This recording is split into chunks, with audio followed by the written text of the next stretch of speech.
तो hello everyone, welcome back on your YouTube channel agro Google. उम्मीद करता हूँ स्टूडेंट्स आप लोग तो मस्त और स्वस्थ होंगे। आज की इस वीडियो में हम डिस्कस करने वाले हैं हमारे ICR PG, ICR JRF, SRF की फॉर्म को हम किस तरह से फिलअप कर सकते हैं उसके बारे में कंप्लीट ये डिटेल्स वीडियो रहने वाली है।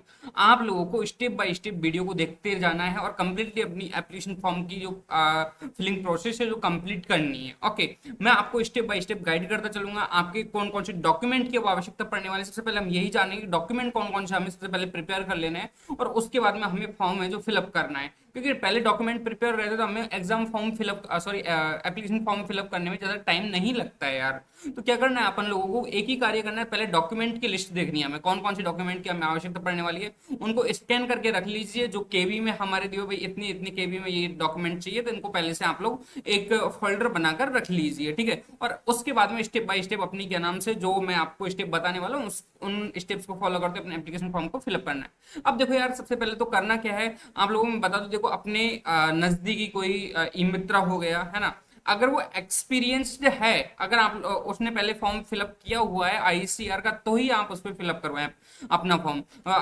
और अगर नहीं फिलअप किया है तो आप लोग उस पर फॉर्म ना फिल करवाए तो ही ठीक रहेगा। आप लोग अपना एप्लीकेशन फॉर्म में खुद से फिलअप करें, अपने क्या नाम से खुद से फिलअप करोगे तो मुझे लगता है आप लोगों का जो एप्लीकेशन फॉर्म है वो अच्छी तरीके से फिलअप कर सकते हो, कोई गलती नहीं होगी आपसे। इस वजह से आप लोगों को खुद को फॉर्म फिलअप करना है। और देखो, फोन से भी यार कई कबार फॉर्म भरने की कोशिश करते हैं, भरे भी जाते हैं, लेकिन प्रॉब्लम्स बहुत आ जाती है। कभी कभार साइट बहुत ज्यादा बहुत जल्दी बैक आ जाती है, ठीक है, थोड़ा बहुत भी थोड़ा सा गलती हो जाता है तो साइट बैक आ जाती है। तो इससे मैं कहूंगा इससे पहले यार आप लोगों को अपनी कंप्यूटर की स्क्रीन है, अपने लैपटॉप की स्क्रीन पर ही आपको फॉर्म फिलअप करना है, ठीक है। वो चाहे किसी का भी लैपटॉप की मदद से या खुद का है तो खुद की लैपटॉप की मदद से आप लोगों को अपना एप्लीकेशन फॉर्म को फिलअप करना है। तो चलिए दोस्तों, हम एप्लीकेशन फॉर्म को फिलअप करना स्टार्ट करते हैं। तो सबसे पहले तो अपन लोगों को क्या नाम से डॉक्यूमेंट्स के बारे में जान लेते हैं। कुछ डॉक्यूमेंट्स हैं उनके बारे में आप लोगों को पता होना चाहिए भाई, कौन कौन से डॉक्यूमेंट है जो हमें बहुत जरूरी है अभी फिलहाल टाइम में। अब तो देखो यार, पहले तो हमें करना क्या है, यहाँ पर नॉर्मली डॉक्यूमेंट्स की लिस्ट दी हुई है। देखो, सबसे पहले क्लास 10th की मार्कशीट है जो आपके पास में होनी चाहिए, ठीक है,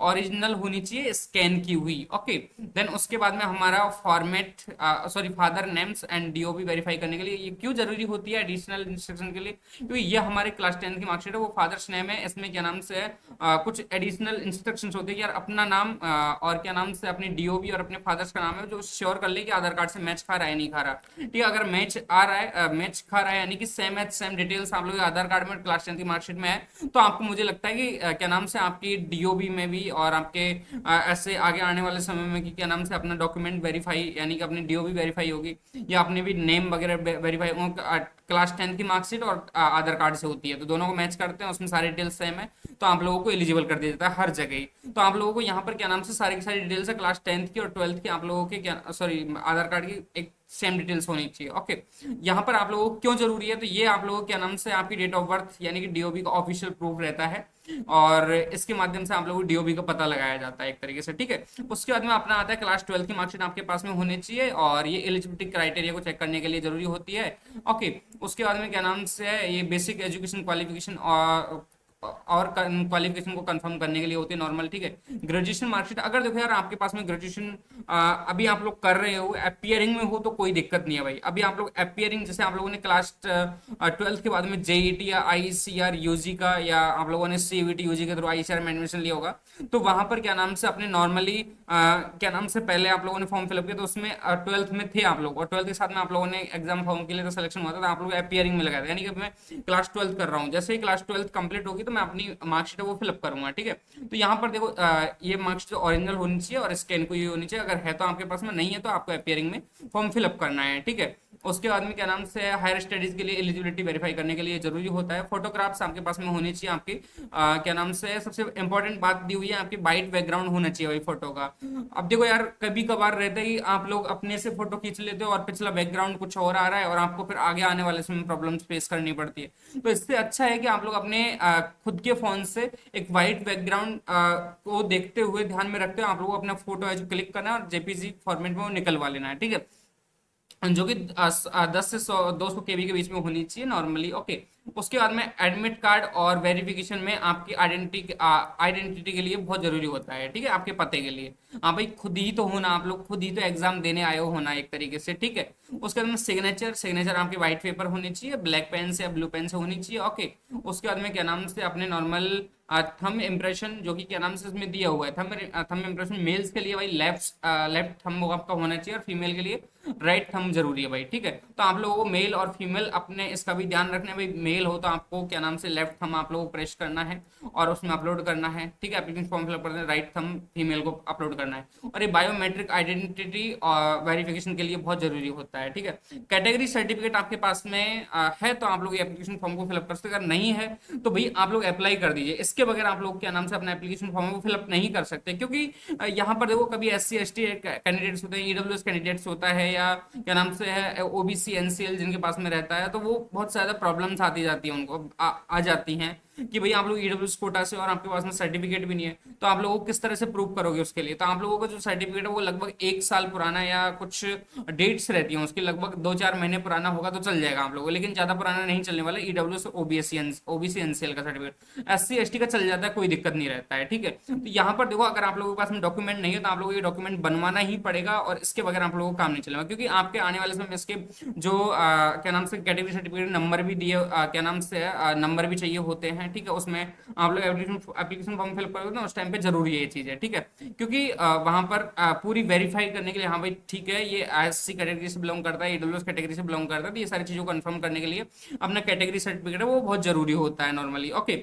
ऐसे ही क्या नाम से हमारा अगर नहीं है तो उसको क्या करोगे आप लोग, तो अपने नजदीकी ई-मित्रा क्या नाम से केंद्र पे जाइए और वहां पर बोलिए भाई मेरा कैटेगरी सर्टिफिकेट आप लोगों को बनवाना है, और वो आप लोगों को कैटेगरी सर्टिफिकेट के लिए जो भी आवश्यक जानकारी है वो आप लोगों से लेंगे, और कंप्लीटली आप लोगों से क्या नाम से पूरा जानकारी लेकर आप लोग अप्लाई कर दो। अप्लाई करने के बाद आप लोगों को एक अप्लाइड नंबर मिलेगा, ठीक है। फॉर्म के लिए आप अप्लाई किया, यानी कैटेगरी सर्टिफिकेट के लिए अप्लाई किया आप लोगों ने, वो नंबर मिलेगा। तो आप लोग जैसे एप्लीकेशन फॉर्म फिलअप करते हो वो नंबर आप लोग यहाँ पे फिलअप कर सकते हो, अगर आप लोगों ने अप्लाई किया है तो अभी अभी, ठीक है। अब देखो यार, एप्लीकेशन फॉर्म फिलअप करने के लिए मैं अभी से क्यों बोल रहा हूँ भाई, अभी से आप लोग फॉर्म फिलअप कर लोगे तो आगे आने वाले समय आप लोगों को जो ऐसा तो दिक्कत नहीं रहेगा यार, मैं अब एग्जाम की तैयारी कर रहा हूँ और बीच बीच में प्रॉब्लम्स आ रही है आप लोगों को, तो आप लोगों को अलग से प्रॉब्लम फेस करनी पड़ेगी यार, ये एग्जाम जैसे नजदीक अलग आ रहा है और फिर उसके बाद में क्या नाम से अपना ये प्रॉब्लम अलग चल रहा है। तो इससे अच्छा है कि आप लोग अभी से 1-2 दिन का टाइम निकाल कर अपना एप्लीकेशन फॉर्म अच्छे से फिल कर दें, पूरी जानकारी सही से फिलअप करें, ठीक है। तो यहाँ पर है क्या नाम से क्यों जरूरी है, तो रिजर्वेशन और फीस में छूट के लिए, यानी कि रिलैक्सेशन मिल जाता है। रिजर्वेशन आप लोगों के नाम से SC ST कैंडिडेट आपको रिजर्वेशन मिल जाता है, और जो आप लोगों को जो कॉलेज की फीस होती है उसमें भी आपको रिलैक्सेशन मिल जाती है थोड़ी बहुत, ठीक है। उसके अंदर PWD सर्टिफिकेट आपके पास में होना चाहिए, ठीक है, जिसे अपन डिसेबिलिटी कैटेगरी का सर्टिफिकेट लिए, और इसके क्या नाम से कुछ इसके भी बेनिफिट्स होते हैं। तो देखो भाई ये क्या नाम से आपके पास में डॉक्यूमेंट होना बहुत जरूरी है, इन डॉक्यूमेंट्स को आप लोग प्रिपेयर कर लीजिए, और फॉर्मेट और साइज में मैंने जो बताई है, जो फॉर्मेट और साइज में बताया उनको एक तरीके से आप लोगों को स्कैन कर लेना है, ओरिजिनल जो है आपके पास में उनको, ठीक है। और कंप्लीटली एक फॉर्मेट बना लीजिए, ICAR PG PhD या JRF SRF, ठीक है, और उसके नाम से एक फोल्डर बनाकर उसमें आप लोग सेव कर लीजिए अपने सारे डॉक्यूमेंट्स को, ठीक है। उसके बाद में अपन लोगों को आप जानते हैं अपना एप्लीकेशन फॉर्म हमें किस तरह से फिलअप करना है। चलिए दोस्तों हम स्टार्ट करते हैं एप्लीकेशन फॉर्म को फिलअप करना। देखो फर्स्ट ऑफ ऑल आपको करना क्या है, गूगल क्रोम पर आ जाना है, गूगल क्रोम ब्राउजर पर आ जाना है, और यहाँ पर आप लोगों को डायरेक्ट सर्च करना है ICAR 2020, सॉरी ICAR PG 2026, आप लोगों को बस इतना से सर्च करना है, एंटर प्रेस कर देना है, ठीक है। एंटर प्रेस करने के बाद में यहाँ पर देखो क्या नाम से है, ऊपर वाला जो साइट है NTA का एग्जाम NTA.nic.in पर आप लोगों को क्लिक करना है, ठीक है। जैसे ही मैं इस पर प्रेस करता हूँ, प्रेस करने के बाद मेरे सामने ऐसा डैशबोर्ड ओपन होता है नॉर्मली, ठीक है। अब आप लोगों को करना क्या है, नीचे स्क्रॉल डाउन करना है। स्क्रॉल डाउन करने के बाद में क्या नाम से आप लोगों को एक नीचे कैंडिडेट एक्टिविटी नाम से एक सेक्शन रहता है, ठीक है। तो इस पर आप लोगों को 2 सेक्शंस दिए हुए हैं, registration for ICAR JRF SRF PhD, ठीक है। अगर कोई स्टूडेंट जो PhD के लिए अप्लाई कर रहा है तो आप लोगों को इस सेक्शन क्या नाम से JRF SRF के लिए अप्लाई करना है। उसके बाद में आप लोग MSc के लिए जा रहे हो तो आप लोगों को क्या नाम से ICAR PG के लिए अप्लाई करना है। तो चलो यहाँ पर लोग यहाँ पर क्या नाम से नॉर्मली PG के लिए अप्लाई करते हैं एक बार, ठीक है। उसके बाद में क्या नाम से है, मैं नॉर्मल एक चलो आपने पीजी के लिए अप्लाई कर दिया, ठीक है। तो यहाँ पर आप लोगों को नेक्स्ट प्रेस करते हैं पीजी वाले ration for ICR PG PG पर, ठीक है। तो यहाँ पर दोबारा से अपन को प्रेस करना होगा। प्रेस करने के बाद में आपके पास में 3 बॉक्स ऐसे ओपन होंगे, ठीक है, 3 बॉक्स के टाइम में, और ऐसे डैशबोर्ड ओपन होगा। एक तरीके से मेरे कहने का मतलब ये है। तो आपको देखो, अगर आप लोगों ने पहले रजिस्ट्रेशन कर दिया है तो डायरेक्ट लॉग इन करना है भाई, ठीक है, आपको डायरेक्ट लॉग इन करना है। अगर आप लोगों ने रजिस्ट्रेशन नहीं किया तो सबसे पहले आपको क्या करना पड़ेगा, रजिस्ट्रेशन करना पड़ेगा। Don't worry, okay. अब यहाँ पर देखो यार, क्या नाम से कुछ यहाँ पर इंस्ट्रक्शंस भी दिए हुए हैं, इनको आप लोगों को फॉलो करना है। फॉलो करते हुए आप लोगों को क्या नाम से पूरे इंस्ट्रक्शन पढ़ने हैं, और उसके बाद में अपना एप्लीकेशन फॉर्म है वो फिलअप करना है, ठीक है। सारी कम एप्लीकेशन फॉर्म की जो प्रोसेस है वो आप लोगों को यहाँ पर बताई गई है, ठीक है। तो आप लोगों को यहाँ पर पूरे जो इंस्ट्रक्शन आप लोग पढ़ लेते हो कंप्लीटली, और पढ़ने के बाद में आप लोगों को यहाँ पर चेक बॉक्स है उसमें क्या नाम से है, चेक फिल करना पड़ता है, ओके। यहाँ पर आप लोगों को जैसे ही फिलअप कर देते हो इसको, फिर उसके बाद में आप लोगों को यहाँ पर ये भी देख लेना है अपनी जो फीस रहने वाली है पीजी के लिए, वो रहने वाली है जनरल और रिजर्व अनरिजर्व कैटेगरी के लिए, वो 1300 रुपये रहने वाली है, यानी कि 1300 फीस रहने वाली है। और ऐसे ही हमारे क्या नाम से है other candidate sorry other backward classes जैसे ओबीसी एनसीएल हो गया है, ओबीसी एनसीएल ईडब्ल्यूएस कैटेगरीज हो गए, उनका 1255 रुपये फीस रहने वाला है। एससी एसटी कैंडिडेट्स हैं या थर्ड जेंडर या पीडब्ल्यूडी है तो उनके क्या नाम से 675 रुपये यहाँ पे लगने वाले हैं, ठीक है। और ऐसे ही अपन नॉर्मल यहाँ पर बात करें क्या नाम से है जेआरएफ एसआरएफ के लिए, तो यहाँ पर अपना फीस रहने वाला है वो नॉर्मल, देखो आपका क्या नाम से है अप्लाई करने जा रहे हो तो आप लोगों को यहाँ पर फीस रहने वाला है जनरल और अनरिजर्व कैटेगरी के 2000 रुपये लगने वाले हैं, अगर आप लोग जेआरएफ एसआरएफ के लिए अप्लाई कर रहे हो तो, ठीक है। उसके बाद में other backward classes OBC NCL UPSC UPS EWS category के लिए आप लोगों को 55 रुपये आप लोगों को यहाँ पर एप्लीकेशन फॉर्म में फिल करने के लिए लेंगे आप लोगों से, ठीक है। अब ये आप लोगों को फिलअप करना पड़ेगा, सॉरी पे करना पड़ेगा। और यहाँ पर क्या नाम से एससी एसटी कैंडिडेट्स के लिए क्या नाम से 1025 रुपये आप लोगों को पे करने पड़ेंगे। ये आप लोग किस किस के माध्यम से पे कर सकते हो, देखो यार, थ्रू नेट बैंकिंग, डेबिट और क्रेडिट कार्ड के माध्यम से, यूपीआई के माध्यम से भी आप लोग कर सकते हैं, ओके।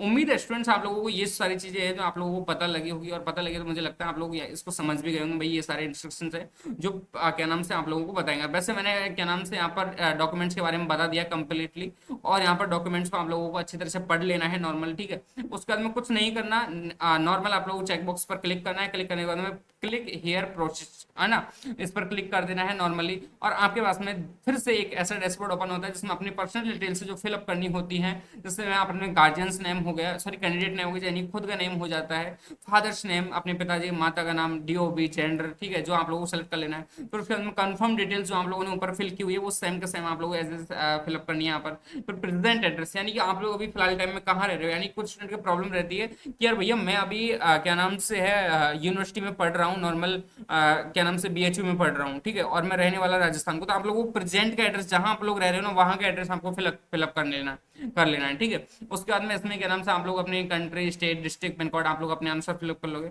इलेक्ट्रॉनिक कम्युनिकेशन क्या नाम से एड्रेस, यहाँ पर क्या नाम से अपना मेल वगैरह आप लोगों को फिलअप करना है, कंफर्म मेल। अब देखो यहाँ पर करना क्या होता है, देखो आप लोग अपनी वही मेल यहाँ पर लगाए जो आप लोगों को आगे आने वाले समय काउंसलिंग में के वक्त काम देने वाली है, और आगे आने वाले समय इन फ्यूचर भी आप लोगों को वही मेल काम देगी, क्योंकि ये मेल ऐसी चीज है जिसके थ्रू आप लोगों को सारी नोटिफिकेशंस आईसीआर पीजी के और एनटी के द्वारा आप लोगों को दिए जाते हैं अपनी मेल के थ्रू, ठीक है। तो आप लोगों के पास में मेल वही ऑथराइज मेल लगाए आप लोग, और ऑथेंटिक मेल लगाए जिसके पास जिसपे आप लोग अपडेट रहते हैं, ठीक है। तो आप लोग यहाँ पर एप्लीकेशन मेल आईडी फिलअप कर लेते हो, ठीक है। उसके बाद में अपनी कंफर्म ईमेल एड्रेस कर लेते हो, उसके बाद में मोबाइल नंबर आप लोग क्या नाम से फिलअप कर लेते हो। अब देखो यहाँ पर क्या नाम से नॉर्मल दोबारा से सेम एज प्रेजेंट एड्रेस, यानी कि परमानेंट एड्रेस जो आप लोग कहाँ के रहने वाले हो आप लोग पहले आपका जो नॉर्मल लोकल एरिया है उसका एड्रेस यहाँ पे फिलअप करना है आप लोगों को, ठीक है।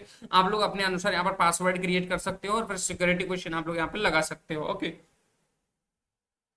उसके बाद में कैप्चा कोड फिलअप कर देना है आप लोगों को यहाँ पर, और फिर से सबमिट कर देना है, ओके। अब देखो यार आप लोगों को क्या नाम से है यहाँ पर एक नॉर्मल जो जैसे अपने मेल एड्रेस जो वेरीफाई करेंगे आप लोग क्या नाम से यहाँ पर, तो आप लोगों के पास में जो मेल आप लोगों ने यहाँ पर फिलअप की हुई है, और जो मेल फिलअप की हुई है तो उसमें क्या नाम से आप लोग करोगे क्या, तो पता है आप लोगों को एक कार्य करना पड़ेगा मेल एड्रेस में, यहाँ पर आप लोग काम करना पड़ेगा यार। चलो मेल आप लोग लगा रहे हो, लगा दिया। उसके बाद में वेरीफाई करने के लिए आपके पास में उस पर ओटीपी आएंगे, ठीक है, ओटीपी आएंगे तो ओटीपी क्या नाम से उन ओटीपीज को यहाँ पर फिलअप करना है, और मोबाइल नंबर पर भी ओटीपी आएंगे, तो जब जाकर अपने क्या नाम से मेल एड्रेस मोबाइल है जो वेरीफाई हो पाएंगे। ओके, तो उम्मीद है स्टूडेंट्स यहाँ तक की जो प्रोसेस है आप लोगों को समझ में आई होगी कंप्लीटली, ठीक है। अब देखो यार, इससे आगे की प्रोसेस है उसके बारे में अपन डिस्कस करते हैं नॉर्मली, ठीक है।